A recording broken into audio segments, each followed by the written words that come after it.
the fearless boy who saved his village. One small boy, one giant threat, and only one chance to save his people.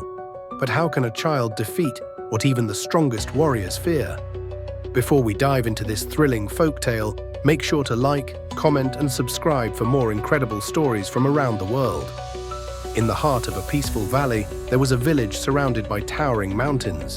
The villagers lived in harmony, farming, singing, and telling stories by the fire.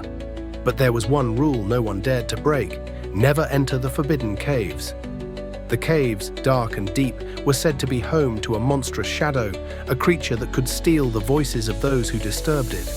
For years, the village remained safe, until one fateful night. The wind howled and the air grew cold. The village storyteller, old Grandpa Bako, opened his mouth to speak, but no words came out. He gasped, clutching his throat.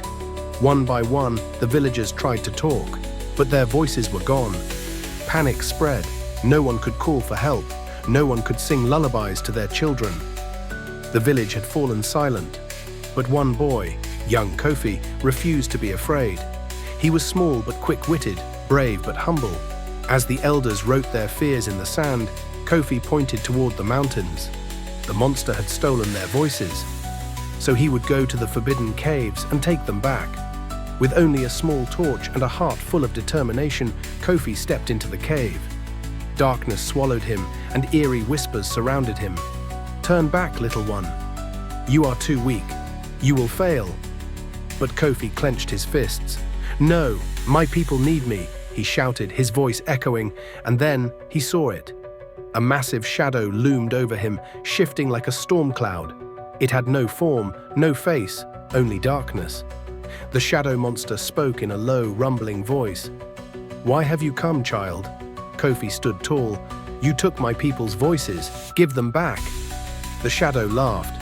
"Voices are power. Why should I return them?" Kofi thought quickly. Then he took a deep breath and began to whistle. A soft, brave tune filled the cave. The shadow hissed and shrank. Kofi whistled louder, then clapped his hands, then stomped his feet. Music, pure and fearless, filled the air.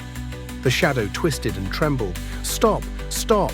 it cried, growing smaller and smaller, until it disappeared. At that moment, the air shifted. From deep within the cave, Kofi heard something, whispers turning into voices, the voices of his people. He ran back to the village, and as the first rays of sunlight touched the valley, the villagers opened their mouths and spoke once more. The village cheered for Kofi, their fearless hero. The elders declared, "Courage is not about being the strongest. It is about standing up for what is right, even when you are afraid." From that day on, the village never lost its voice again, and Kofi's story was told for generations. If you loved this story of courage and wisdom, hit that like button, subscribe for more incredible folktales, and share your thoughts in the comments. What would you have done in Kofi's place? Let us know.